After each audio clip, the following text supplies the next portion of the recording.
What would I advise in the current situation? No one can escape Edward Longshank's fury. A cruel and unpredictable man, he has always been ready to demonstrate his strength. It all began when Lord Leicester dared to marry the king's sister without permission, which went against his father's wishes. Edward's reaction was brutal. His actions at that time were described as a genuine bloodshed, comparable only to the events following the Norman conquest, when William the Conqueror established his authority. Later nicknamed the Scottish Stone, Edward became one of the most ruthless and intimidating monarchs of England. There is a legend about a man who dared to ask the king about taxes, but upon seeing his stern face, he died of fright. Edward was so powerful and fearsome. He is often depicted as a child suffering from chronic illnesses, with a drooping eyelid and lisp speech, which initially made him appear weak and frail. Those around him doubted the future achievements of the young prince, considering him inept. However, he was able to defy all expectations and overcome his fragility. He grew into a tall, physically strong man with a very convincing speech. Edward was born during a turbulent era when various noble factions fought for power and cast a shadow over the stability of the kingdom. His father, the kind and peace-seeking King Henry III, tried to resolve disagreements through negotiations to maintain harmony in the state. Unlike him as a teenager, Edward showed no desire to seek compromise. When he entered politics, he actively sided with one group against another, which soon led to tensions and conflicts with his father. Long before he faced issues with local chieftains outside the realm, he encountered serious difficulties even earlier than his contemporaries in Scotland, such as William Wallace. For example, in 1263, when Edward was 22, his father sent him westward to lead a military campaign against the Welsh. This was a turning point. After a luxurious and comfortable childhood, his fate changed dramatically. Armed with the start of the Second Barons' War in 1264, Edward faced many hardships. The country fell into famine, accompanied by food shortages and tough times for the population. At the same time, his father, experiencing financial problems and trying to increase revenue through higher taxes on his weakened feudal lords, encountered rising discontent and even open resistance.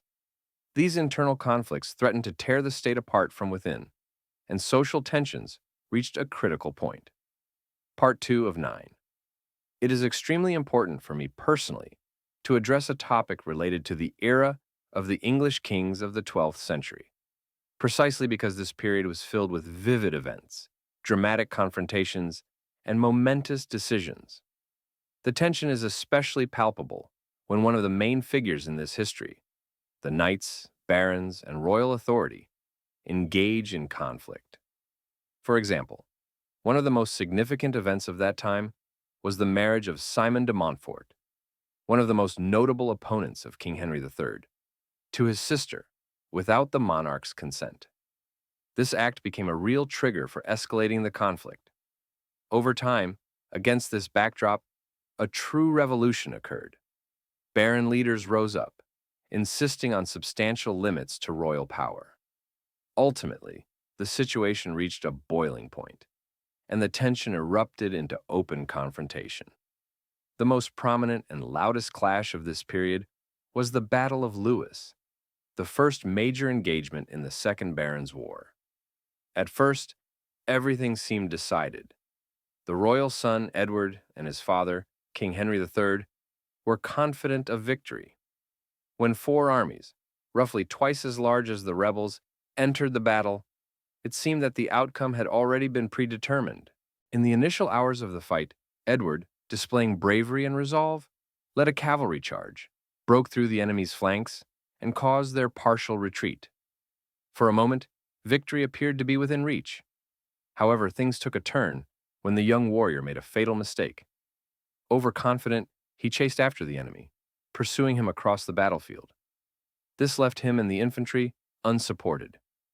Time passed, and by the time Edward returned to the main line of battle, his father, King Henry III, was already in danger. He had been forced to leave the field to save his life. The moment became critical. Everything collapsed, and when the battle ended, the rebels captured both the father and the son. Soon, the king was able to be rescued, but Edward was held prisoner. Thus, the barons sought to pressure his father into meeting their demands. It seemed that the loss of royal authority and the victory of the rebels would leave them no chance. But fate had a surprise in store. Edward was not a man willing to surrender.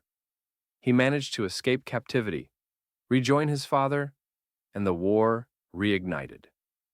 Several years passed, and by the age of 11, when Edward was already a teenager, the king grew worried about the security of the crown and his possessions.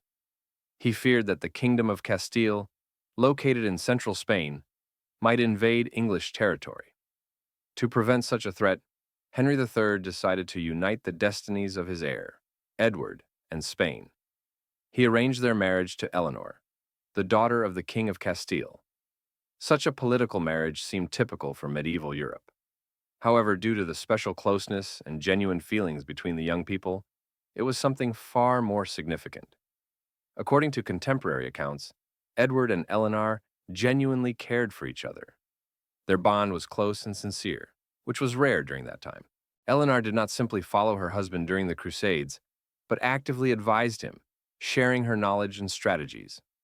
When Edward became king, his wife displayed extraordinary intellectual sharpness and determination, and he, in turn, valued her counsel and listened to her opinions on crucial political matters. This hereditary and personal connection gave their union strength and influence that did not fade throughout their joint journey. However, this was already the 13th century, and people's attitudes toward power were different. The young King of England, Edward, was perceived as a weak ruler, and with age, this perception only grew stronger. At that time, power and strength were associated with cruelty and martial prowess, and a leader who demonstrated such traits was considered much more worthy of heroism. Edward was already beginning to transform into the ruthless, bloodthirsty warrior he would become later. In the 13th century, such perceptions were quite justifiable. For a strong monarch, it was natural to strive to demonstrate military might and authority. One day, Edward participated in a grand ceremonial event that would forever stay in his memory. He took the cross as a sign of his involvement in the Holy Crusade. This occurred during a dramatic event in 1268 as part of preparation for the most arduous journey, the Crusade to the Middle East. The idea of a religious war proved an excellent way to unite the people and attract supporters from all corners of the country and neighboring lands. He was not alone in this endeavor. His ally was not only his brother, but also a close friend, Henry of Anjou. Later, some of the supporters who had previously opposed Edward decided to join the crusade, including the Earl of Gloucester, a man who had previously fought against the English king and his father during the so-called Second Barons' War. The past was forgotten. Now they all united for a religious mission. However, in this grand gamble, Edward heavily depended on the support of his allies. He especially relied on the help of Louis IX, the King of France. Louis shared his enthusiasm for the crusade and commanded a much larger army. Before Edward could set out, misfortune struck at the worst moment. Louis IX suddenly died of the plague while waiting for the arrival of the English troops. Few could justify or continue fighting after such a blow. Most sensible people in such a situation would have surrendered and turned back. But not Edward. Despite everything, he reached his goal. Ultimately, in 1271, Edward arrived in the Holy Land. But his expectations were not met. Everything went awry as he had not anticipated. His army, numbering around 1,000 men, proved insufficient to significantly influence the course of the conflict, and the gains were minimal. All of this was expected.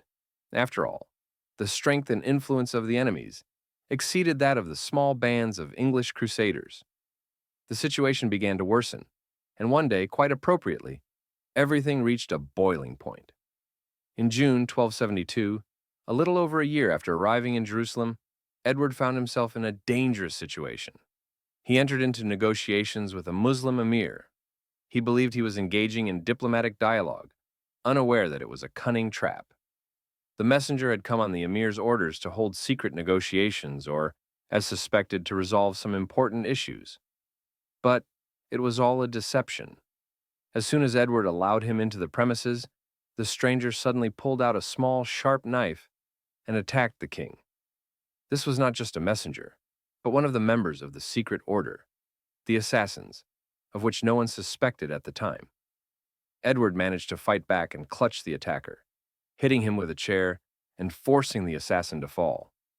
However, the danger was not yet over. The killer was armed with poison, and during the struggle, the king was severely wounded. This attack demonstrated that, despite his protection and determination, the threat from hostile hands was very real.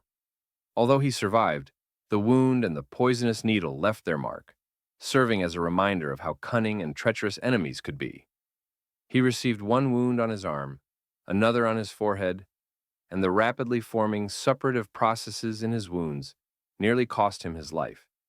Salvation came thanks to the swift actions of his surgeon, and legend has it that it was his wife, Eleanor, who managed to extract the poison from the assassin's wounds, fighting to save her husband. At that time, Edward received very bad news from his native England, the death of his beloved father. Although Henry II was far from the most fortunate king, his son Edward deeply respected and valued him. The weight of the loss resonated especially strongly in the young king's heart. Soon thereafter, Edward decided to return to his homeland to inherit the throne, but he did not rush. The journey was calm and measured, and only after 2 years did he finally arrive in England. Following his father's tumultuous reign, which had plunged the country into chaos, Edward implemented radical reforms in the government. First, he dismissed almost all local officials who had inherited their positions or held them under the old system, replacing them with trusted men. Then, he launched a large-scale crackdown on corruption that affected all corners of England, and determined attempt to restore order where weakness and incompetence of the previous leadership had harmed the country. During Henry II's rule, England had fallen into a crisis, and Edward's clear goal was to restore its lost unity and stability. Parallel to this, in Gwent, in western Britain, heroes Lell and Ap Griffith used the chaos that arose during the Second Barons' War to strengthen their power. They provided support to the rebellious barons while firmly establishing their positions in Wales. Under their leadership, Griffith was even able to gain recognition from Henry II as the legitimate ruler of the region. However, despite this, Edward was not willing to remain on the sidelines. He decided to teach the stubborn Welsh rebels a harsh lesson, and his long and brutal campaign forced Griffith to kneel. He acknowledged Edward as his king, and as a symbol of reconciliation, his first cousin, Eleanor de Montfort, married him. Only 5 years passed, and the situation began to heat up again. Many of Griffith's subjects in Wales rose in a new rebellion, and he felt that there were fewer and fewer options left. It was necessary to support his people, even at the cost of war. And in the very fateful year, matters worsened even further. The death of his beloved wife, his connection to the English throne, which suddenly passed away, radically changed his destiny. It is said that it was in this year that Edward saw his chance to finally resolve all the old problems. Between the 22nd and 23rd years of his reign, English forces launched a large-scale offensive, and the country was on the brink of new, turbulent changes. Welsh King Edward was not known for his mercy, and his wrath was often cruel and relentless. He did not spare his enemies. He executed Griffith, while his family was either intimidated or destroyed. Ultimately, he ended Wales's independence. Throughout history, this people have never again regained their sovereignty. When the last Griffith fell, Edward ordered his decapitated head to be sent to London, where it was raised on a pike and displayed in the Tower as a grim reminder of his victory. This brutal display symbolized the complete destruction of Welsh resistance. Afterward, Edward began colonizing the conquered territories, inviting Anglo-Saxon citizens to settle in the region and establishing new English towns there. These towns were surrounded by high walls for better defense, and the territory itself was strictly fenced off from the lives within these fortified settlements for all Welsh, forbidding them to settle there. Additionally, he introduced a new tradition, making his son the first Prince of Wales in history, which over time became a permanent practice still in use today. In 1290, Edward faced a severe loss, which he took particularly hard. His beloved wife and queen, Elena of Castile, died after a long and heavy illness. Overcome with grief, he decided to commemorate her memory by ordering 12 memorial crosses to be erected at the locations where her body had stopped during the journey to London, one cross at each of these snowy and significant points. Today, only 3 of these crosses remain, though all are known as Elena's crosses, and they can be seen in Geddington, Hardingstone, and in Walm Cross. Despite the incredible grief he experienced after the tragic loss of his wife, Edward had unresolved issues that required his attention. He had only one surviving son, and the confrontation with Scotland continued to pose a serious threat.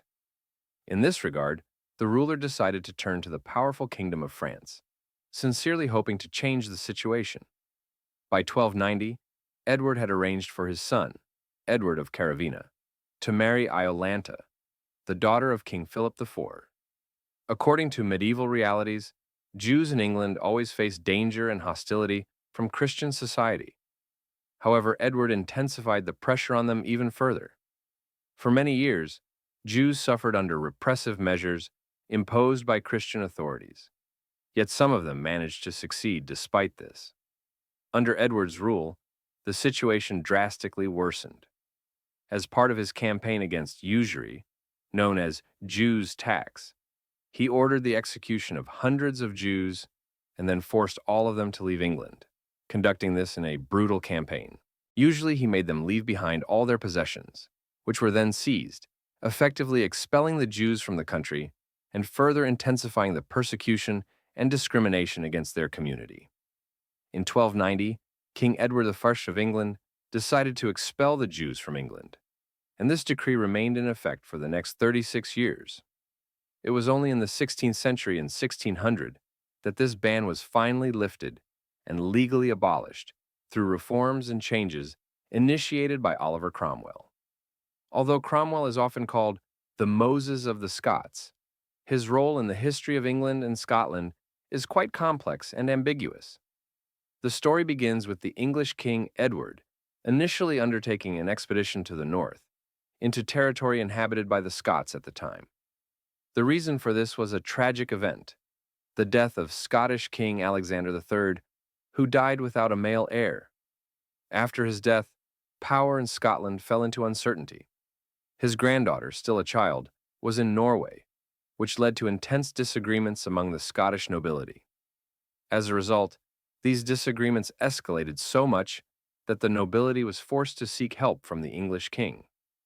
They invited Edward I to intervene and proposed that he act as an arbitrator in the transfer of authority, help organize stability, and facilitate a smooth transition of power. Edward did not hesitate for long. He eagerly seized this challenge to strengthen his own influence. He declared himself the sovereign ruler of Scotland, and then supported the figure of John Bale, whom he appointed as a puppet ruler or marionette, easily controllable. However, despite the support, many Scots disapproved of this arrangement and did their best to hinder Bale's rule, undermining his authority at every opportunity. As a result, when it became clear that John Bale was an unfit puppet and unable to maintain power, Edward I decided to act decisively. He moved north and defeated the Scots at the Battle of Dunbar, ruthlessly suppressing their resistance. After this, he deposed John Bale from the throne and seized one of the most legendary Scottish relics, the Stone of Destiny or Circular Stone, a roughly hewn sandstone block that had been used for the coronation of Scottish kings for centuries. Edward aimed to send a strong message. He took the stone, carried it to England, and embedded it into his throne. That throne remained there for over 7 centuries, symbolizing English control over the Scottish crown. It was only in 1996 that the stone was returned to Scotland. The second wife, Margaret, who had been banished by Edward, did not abandon the custom of following her husband during military campaigns. She accompanied him on his expeditions, sharing the hardships and dangers. During this time, the rebellious Scots, led by their chief William Wallace, began fighting against English domination. The heart of this confrontation was the Battle of Stirling Bridge in 1297, in which a significant victory was achieved. Soon after, a large-scale raid into northern England took place, a powerful offensive organized while Edward the First was engaged in a campaign in France. France had previously formed an alliance with Scotland, forcing Edward to postpone his personal affairs in France to resolve internal conflicts at home. However, once he settled the disagreements with the French and concluded his military campaigns on the continent, he hurried back to Britain to finally subdue the rebellious Scots once and for all. At that time, the only major battle between Edward and William Wallace took place at Falkirk in 1298. Thus, the history of this period is marked by constant power struggles, influence peddling, games, and miscalculations that ultimately changed the destinies of Britain and its peoples. After his initial successes on the political and military front, Wallace faced a much more serious threat. Now he had to confront 15,000 English soldiers commanded by King Edward. At the same time, he had only 6,000 Scottish warriors, which significantly weakened his position. The Battle of Falkirk proved to be a turning point, crushing Wallace's strength in Scotland. Although he managed to quickly leave the battlefield and retreat into hiding, his army suffered heavy losses, losing one-third of its forces in a single day of bloody fighting. This defeat not only shattered his military power, but also permanently limited his ability to lead large-scale resistance against England. After this defeat, he was forced to go into hiding and live as an exile. For several years, he remained outside the law until finally, in the year 1304, the English forces captured Wallace. He was brought to London, where he faced brutal executions. He was dismembered, castrated, beheaded, and his body was cut into pieces. Afterwards, Wallace's body was hung in various towns throughout England as a terrifying reminder of the potential consequences of rebellion. In accordance with the customs of the time, he became part of a gruesome demonstration of English superiority. This man, who seemed invincible, was believed to have fallen in battle. However, his fate was different. Ultimately, during his campaigns in Scotland, Edward contracted a severe form of barleycorn, which developed into a serious inflammation. The illness progressed so rapidly that towards the end of his life, he had to fight a painful weakness, and he died of old age, most likely at the age of 68, as recorded by historical chronicles. On the last day of his life, his servants were forced to lift him from his bed by force to feed him. He died in their arms. According to legend, the warrior king had his own special wishes regarding what should remain after his death. He wanted his heart to be extracted and sent to the Holy Land, and his bones were to be buried after a battle against the Scots, to serve as a symbol of the fight until the last man. After his death, his thoughts and obsession continued to inspire his close companions, filling them with complex plans and ambitions. Once Wallace was gone, King Robert Bruce stepped onto the scene, taking command of the movement to free Scotland from English rule. Unfortunately for the Bruce family, their fate was harsh. They also fell prey to Edward's wrath. For example, Robert's younger brother, Niall, was captured and subjected to execution by quartering in front of everyone. He was subjected to cruel executions carried out by the forces of the English king. Moreover, English guards held Robert's sister, Mary, and his ally, Isa Davidovna Macduff, in cages for a long time. These women were forced to languish in captivity for an entire 4 years. Edward did not forget his bloody revenge, and later, in 1265, exacted his terrible vengeance on the traitorous Lord Simon de Montfort at the Battle of Evesham. The English forces again emerged victorious, outnumbering the king's troops. However, this time, Edward managed to occupy a strategic position at the center of the battlefield, despite the rainy weather and a thunderstorm. Despite the efforts of Montfort's forces, the Scottish contingent and their armed forces were completely defeated. Following this were grim and tragic events that became some of the darkest pages in the history of that time. The history of England is filled with many vivid, dramatic moments, one of which is the premonition of tragedy that overtook Simon de Montfort at the very last moment. He seemed to instinctively feel that his fate was sealed even before the final battle began. As Edward's forces approached, he uttered words full of despair and repentance. "Let us give our souls to God, for our bodies belong to them." This brief confession conveyed the entire weight of his foreboding and sense of inevitability. Edward, known for his extraordinary cruelty, unlike the customs of his time, refused to take prisoners for exchange or ransom after the Battle of Elam. He preferred to destroy his enemies on the battlefield, even if they hoped for surrender and mercy. This reflected his merciless attitude. He saw victory as an opportunity to completely eradicate the opponent. Montfort was forced to witness the horrific sight of his son being cruelly executed right before his eyes. After this most brutal act, Simon himself was condemned to death, and he was killed in battle with a sword. But Edward did not stop there. In a burst of rage and revenge, he ordered a disgraceful procedure to be carried out on Montfort's body. His body was torn apart. His head, arms, legs, and even testes were beheaded and dismembered. This sacrilegious spectacle was witness to a true bloody slaughter, which many called the episode of noble bleeding. Such a gruesome sight had no parallels since the time of William the Conqueror's invasion. We thank you for your interest in these pages of history. If you are eager to learn about the most vivid and memorable events of the past, continue exploring with us. Don't forget to visit the main page of the Fact on 8 project for even more astonishing facts and legends hidden deep within history.